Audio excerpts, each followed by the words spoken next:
Welcome to the Dash Mindset Podcast. I'm Sherry Zievenbergen. You were born, you're gonna die, and your adventure is your dash in between. So make the most of it. Unlock your potential in all aspects of your dash by embracing your uniqueness and living in a way that's authentic to you, not by doing more things, but by focusing on the right things. I'm a former corporate leader turned coach who's on my own journey, and I'm passionate about helping you on your journey too. So on the podcast, we'll explore how to live authentically by deciphering who you truly are and what you truly want. Are you ready to take a step toward designing your dash? Someday doesn't actually exist, so let's do it now. Hello and welcome to the Dash Mindset Podcast. It is Sherry Z here as usual. And today I would love for you to think about something that you've been wanting to do, but you've been putting off, or that you've simply decided against altogether.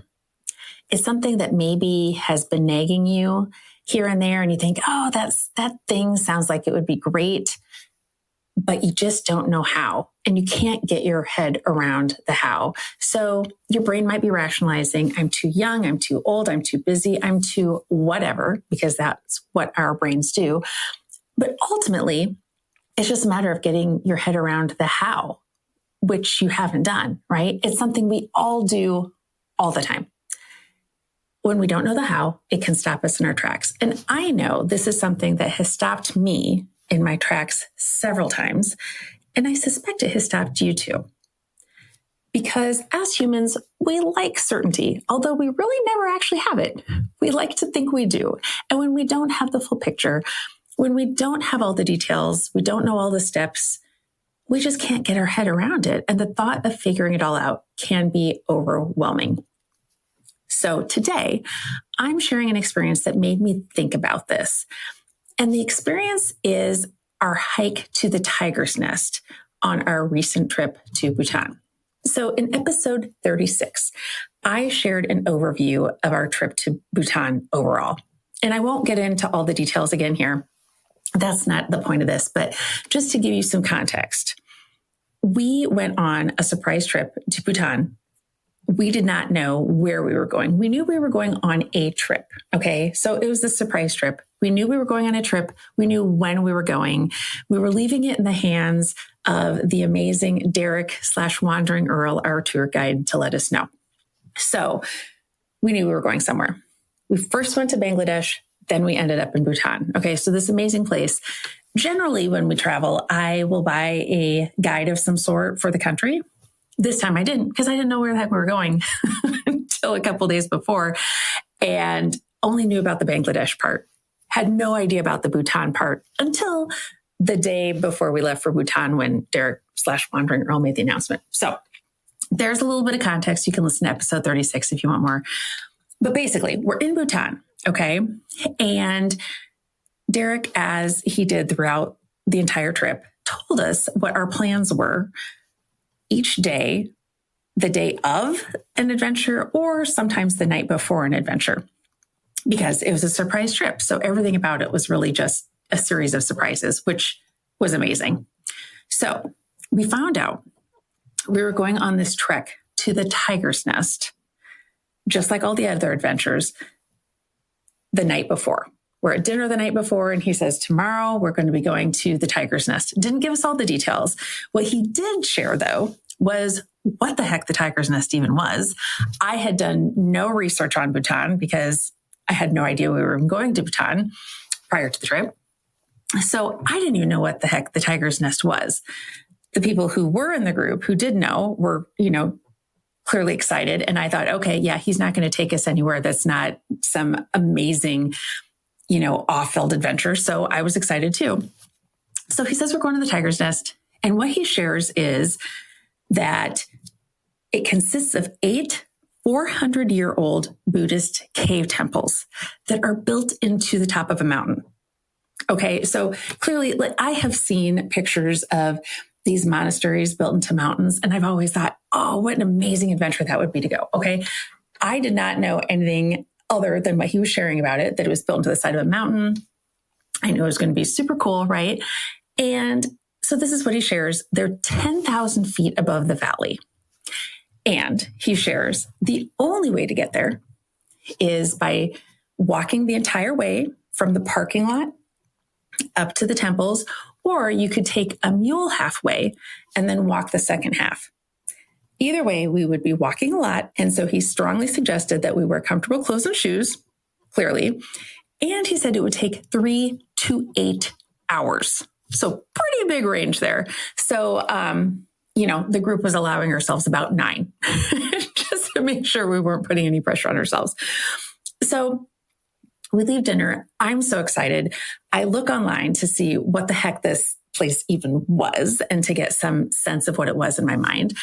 And I knew, okay, yeah, the hike's going to be challenging. It might even suck part of the time, right? I had failed to pack the right pants for hiking. I had packed jeans. I had packed shorts. It was going to be a little too chilly for shorts. You don't want to hike a mountain in jeans, but, here we are. So I thought, okay, it's going to be fine. And there was part of me that thought, oh man, do I really want to walk up a mountain? Right? And I know there are some people out there who would never even consider not walking up a mountain because that's just something you love, right? Well, it did occur to me, for a few things occurred to me immediately. One was, okay, what are the worst things that could happen, right? And this whole adventure, what are the worst things that could happen? It didn't really occur to me not to do it, but I thought, okay, what's the worst thing? So the first one, I thought, okay, I could take a mule halfway. The mule could, go berserk or something. I don't know. I don't know much about mules. It could throw me off the mountain, or somehow I could just slide off the mountain with the mule. I don't know. I don't know how good these things are. I'm assuming mules are pretty well equipped to walk up mountains. It's not like, it's their first rodeo or mountain climb or whatever you want to call it. It was possible though. It was possible. I could get thrown off the side. I could just fall off the mountain, right? It was possible. But then logical Sherry thought, okay, yeah, it's also possible for me to get into a car accident on the way to the mountain, right? But that wasn't going to keep me at the hotel. At the hotel, I could get, electrocuted, or I could get carbon monoxide poisoning. I don't know. So bad things happen everywhere. Okay. So it's pretty sure I'm not going to be thrown off the mountain. I'm not going to fall off the mountain. And I thought, you know what? Our Buddhist guides, they're amazing people. They are going to tell us if there's a common occurrence of tourists falling off the mountain to their deaths, right? I just trusted that they would let me know if this was a frequent occurrence. So, okay, got over that one. On to the next one. I thought, okay, I was clearly, this was something that would happen if I made the climb. I was going to be out of breath and I was going to, be in a little bit of pain, at least a little bit of pain, right? It was 10,000 feet.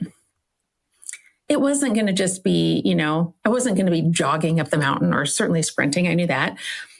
Okay, yeah, great. I'm going to be out of breath and I might be in a little bit of pain. Okay, I would recover from that. Okay, what else? What's the other bad thing? What are some other bad things that could happen? I could be so out of breath and tired, I would turn around and come back. Okay, yeah, that was an option. Would that really be the worst thing ever, though? No, what occurred to me would be the worst thing would be that I didn't try at all because I was fearful of what might happen. Because I was fearful that, okay, I'm going to be out of breath. Well, yeah, just being in the Himalayas at all makes me out of breath compared to being in Iowa. So I decided, okay, I'm not going to not try and regret it. That in my mind would be the worst thing ever, is if I didn't even try and I regretted it. I wasn't going to let that happen. So I was in. And all of these thoughts went through my head in about, 2 seconds, right? And so I knew I was in. So my husband, on the other hand, Matt, he wasn't quite sure. He wasn't all in. Yeah, he thought it looked amazing. He just wasn't sure if he needed to hike up to it or if simply just seeing it from the parking lot was enough. He'd had back surgery last year. He just wasn't sure if the positives outweigh the negatives. So he was kind of, going back and forth on it. And he asked me if I really wanted him to go. Now, I just want to point out that if you are in a situation similar to this, not necessarily, discussing whether or not you're going to hike up the tiger's nest, but if you're in such a situation, someone says, hey, do you really want me to go? Or if you're in the opposite situation, you're asking someone, hey, do you really want me to go? I urge you to consider the fact that ultimately it should be up to you or to the other person, right? And we'll get into, the why behind all that. But anyway, these alarms went off and I thought, yeah, I'm not going to answer that one for you. So my response was, of course, I would love for you to go.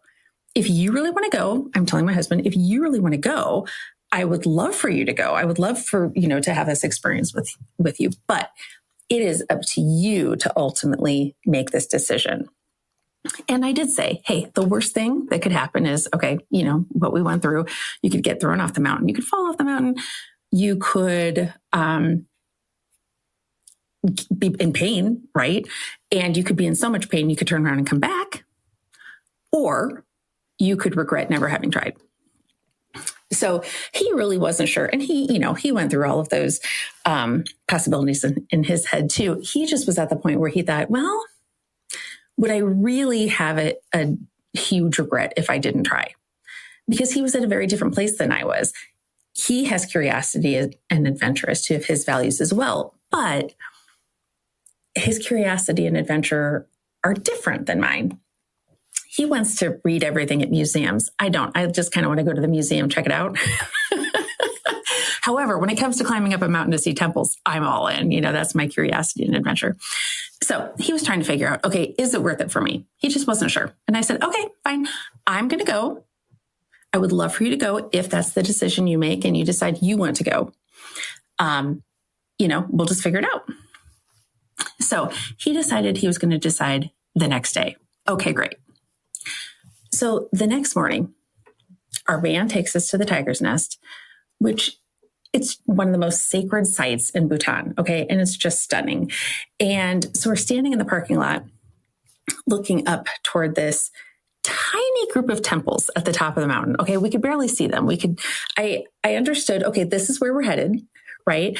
And it's still stunning, even though they were just this tiny group of temples. It was still just so beautiful. And the clouds were passing. It was just amazing. So we see this tiny group of temples at the top of the mountain. And I am thinking, how in the hell are we going to get up there? I mean, it's not clear by any stretch of the imagination. But I was assured, hey, you will get up there. People have done this, for 400 years. And they built the things to begin with that I can't even get my head around that. But I was assured we would get up there. There was a trail, there were stairs. We just couldn't see them. Okay. Have faith. I was definitely still in. I was just confused. I just couldn't see what the path was, definitely from where we stood. And so at that point, Matt decided he was going to go to worst case scenario. He would walk partway, come back down. That would be the worst case scenario. So here we are in the parking lot. We're getting our walking sticks. Some of us decided to take mules halfway. Some people walked the entire way. Everyone was kind of figuring out their own thing. And so Matt and I decided to take a mule ride to the halfway point, which was one option, either walk the entire way or take a mule, right? So we decided, we've never been on mules on a mountain. So, this seems like an appropriate time to do that. So we decided to take a mule. Now, I did have some questions about this because the last time I was on a horse was in 1998 or something. And it's not that I even did really well on a horse then, which was a long, long time ago. But I was told that we each had a guide. The guide was going to take us up the mountain, was going to guide our horse. So I didn't have to remember a lot, right? I was not in control of this horse. It was somebody else. Okay. So the guide helps me get on the mule, which was a feat in itself.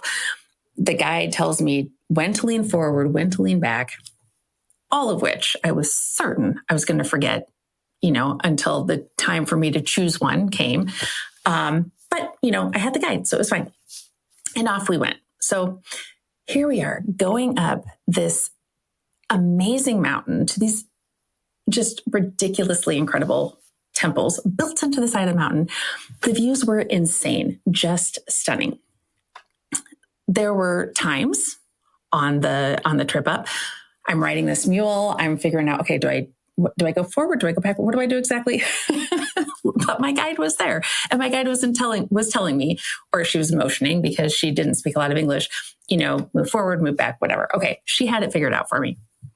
So I referred to her, but there were times that I thought, okay, is my mule is he going to stay on the mountain? Is he going to be able to stay on the path? Because we were very close to the edge at times, right? But it turned out it wasn't his first mountain climb. He got it all figured out. And it was just beautiful. I mean, just beyond words. So before I know it, we are at the halfway point. It's the furthest point our mules could go. So at that point, we had to walk the rest of the way. And there is a cafe at the halfway point up this beautiful mountain. And it's just incredible. A lot of the group had gotten there before us. We waited for the rest of the group. We got caffeinated. One of the guys bought us donuts because he was amazing. And that's totally appropriate for a hike up a mountain. And so we took a little break. And I just remember looking up at these temples. Clearly they were closer. We were halfway there, but I still could not see how the heck we were getting there. I asked, I said, so, okay, this is where we're going, right? Am I clear on that? We're going there. How do I not see any stairs? How do I not see a path? But I was assured, hey, there is. It'll all become clear when you're walking, Sherry. Okay, got it. I'll just, I will just accept that. I couldn't see it, but I'll accept. So we get caffeinated. We have some donuts. We have all the things. We take off walking. Now, some of the people had walked the entire thing. And so they were already tired in a different way than we were. So Matt and I take off. We're walking. Some of the others were walking with us. And one thing that I really loved about the group was that it was never, that we had to stay together. Clearly, we were there to help one another when needed and to provide that support. And not just on this particular adventure, but throughout the trip. But it was just, we were kind of moving at our own speeds, and it was wonderful. And so we're walking up the mountain. There were times I had a hard time catching my breath because we're in the Himalayas walking up this mountain to these temples. I live in Iowa, folks, right? So I don't know. Are we below sea level in Iowa? I don't know, but I don't have a hard time catching my breath in Iowa. So I just had to remind myself on the way, I need to take deep breaths. So I would stop, take deep breaths. My allergies were going a little berserk. So I was blowing my nose all the time. I mean, it was taking me a while. And I thought, okay, well, we have this 3 to 8 hour range. So I'm okay. It will take me over 3 hours, but it's fine. So we just kept going. And I stopped to, blow my nose all the time. I stopped and reminded myself to take deep breaths. I stretched every once in a while. We just took our time. There was no hurry. And yes, we knew that there were people who were probably at the top at this point, but that was okay. There was no hurry. We were going at our own pace. And the closer we got, the more just stunning it became. It was just absolutely incredible. And we finally saw stairs. There were stairs inside, a lot of stairs. Okay. Not just a couple. There were stairs down, and then there were stairs back up, and then down and up again. But the path was apparent the closer we got. And although we had no vision of those stairs, we had no vision of the entire path until we got closer, they were there. And we eventually got to the top and took incredible pictures along the way. So I'm sharing this experience because it reminds me so much of some of the experiences we have throughout life when we just decide, I don't see the whole picture. I don't know how we're going to do this. So here are some of my takeaways that I'm hoping are going to be helpful for you too. Generally speaking, like I said earlier, as humans, we want certainty. We want to see the full map before we start. We want the whole picture. We want to understand all the details. We research to the nth degree, thinking that is going to allow us to have certainty, which it never does. But life doesn't work that way. Sometimes the steps only appear once you are on your way, once you're on the path. And a lot of times you don't actually know how to do the thing until you've done the thing. And that's just hard for our human brains to get around. So that was one of my takeaways is we're never going to have the full picture. We just never will. Sometimes we don't until we've actually done the thing. So that's number one. We want a full map. Very seldom do we actually get it. And even if we do have a map, it doesn't mean it's always right. There are going to be detours. There are going to be setbacks along the way. Okay, 2. Regret is scarier than discomfort. So the thought of missing out on this experience outweighed my fears or any aches along the way for me.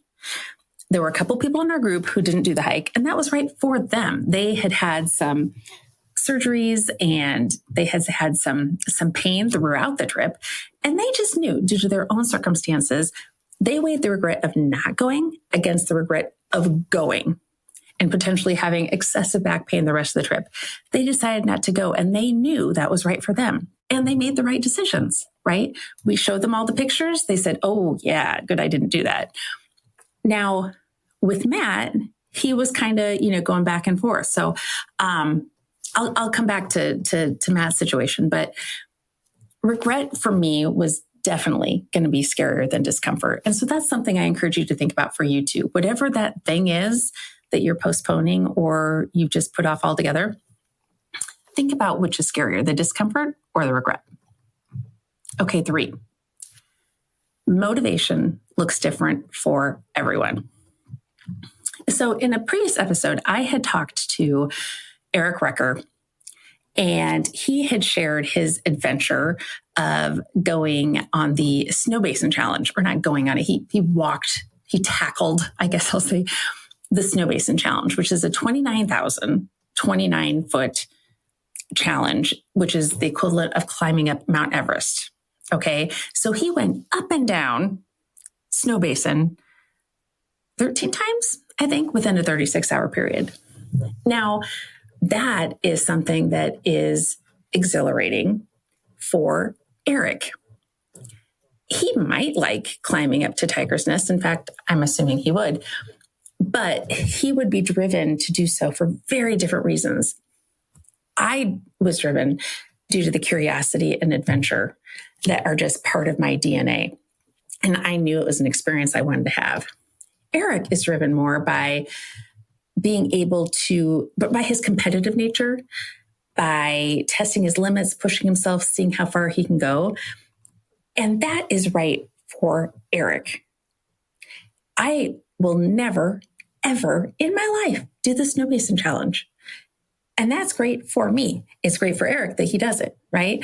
So everyone is driven by different factors. Everyone is motivated differently.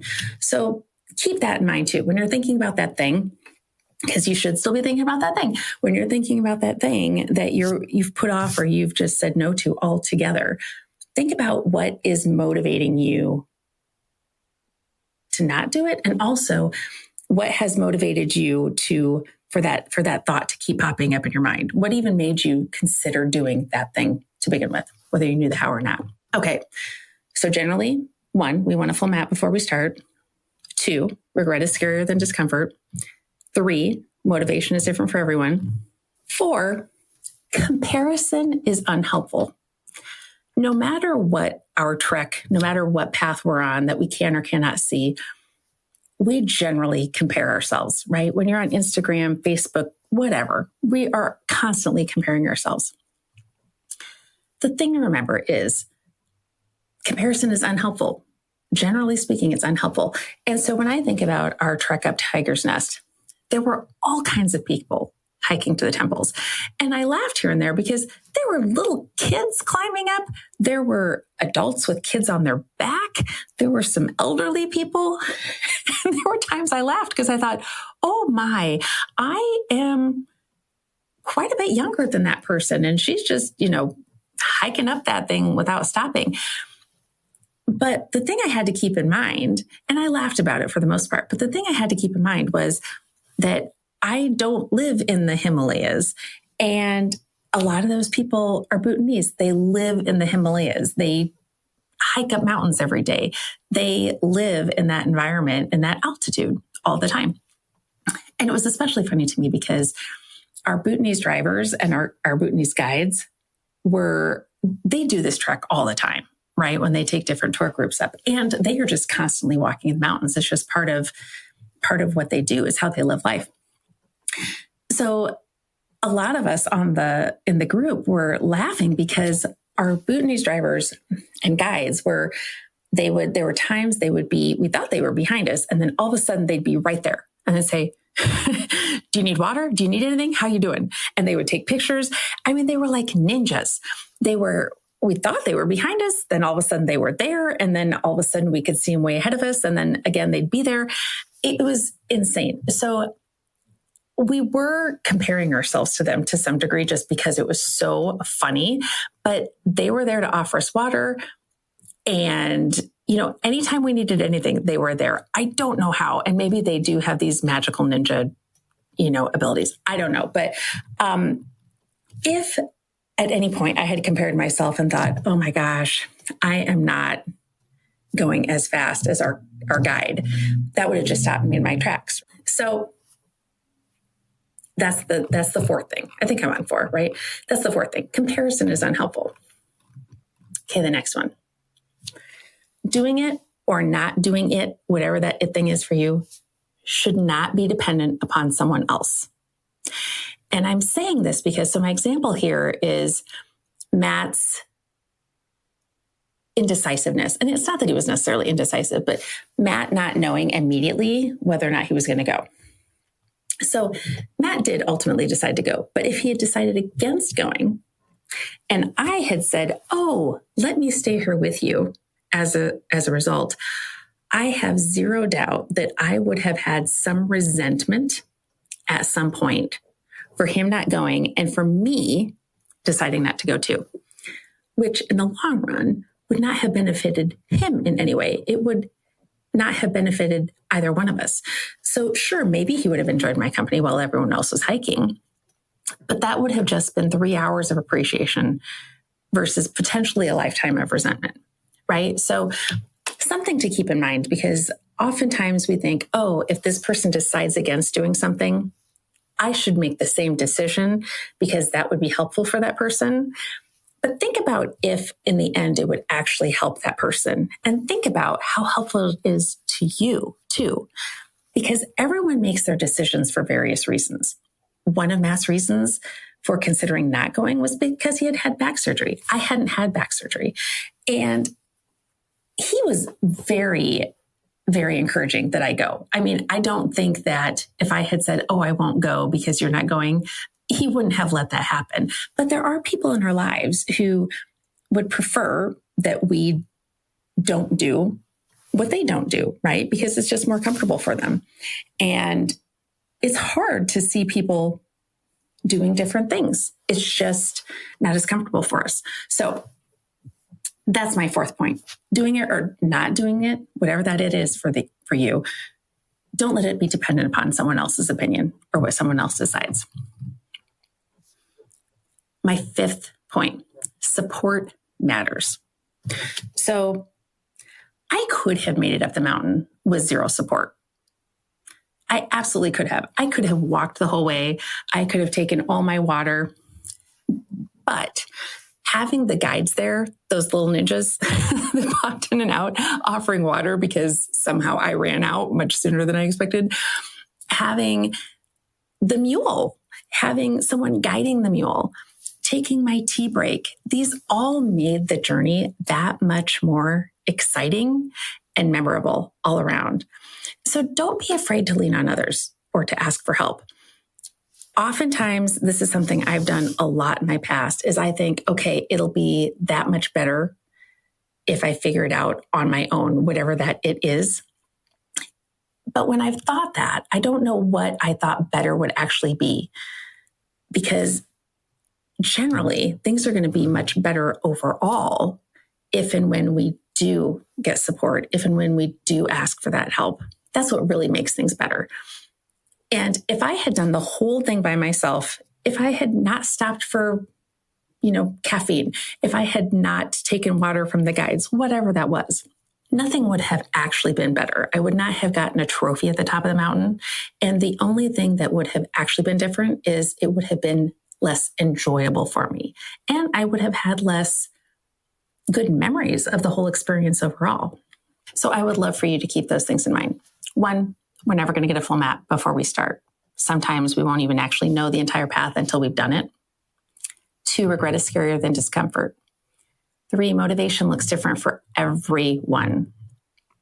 4, comparison is unhelpful. 5, doing it or not doing it should not be dependent upon someone else. Oh, and look at that, I have 6. And 6, support matters and it's worth it. Don't try to do things on your own. What's the point, ultimately? So yes, I made it to the top. I did. It was breathtaking, both literally and figuratively. But more than that, it was the view, it was the journey that stuck with me the most. So I would love for you to consider, what is your tiger's nest? Maybe it's a project you've been avoiding. Maybe it's a dream of some sort that you've been too scared to chase, or you just can't get your head around the how. Maybe it's a conversation you've been avoiding. It can be anything. So here's my challenge to you. Take a step. Know that the path will never be as clear as you want it to be. And it might actually not be clear until you're done, until you've reached your destination. But just start, because you just never know. And regret could be the worst option.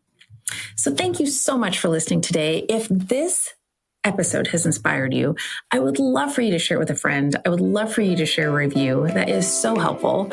And I so appreciate you being here. And I will see you next time. Have a great couple weeks. Thanks so much for listening to the Dash Mindset Podcast. If you enjoyed this podcast, please subscribe on your favorite podcast player, tell your friends, and leave us a review. Follow me on my social media platforms highlighted in the show notes, and get in touch with me at thedashmindset.com. Share the topics you'd like me to explore in future episodes. Thanks again for listening to the Dash Mindset Podcast. We'll see you next time. Design and differentiate your dash your way and make today amazing.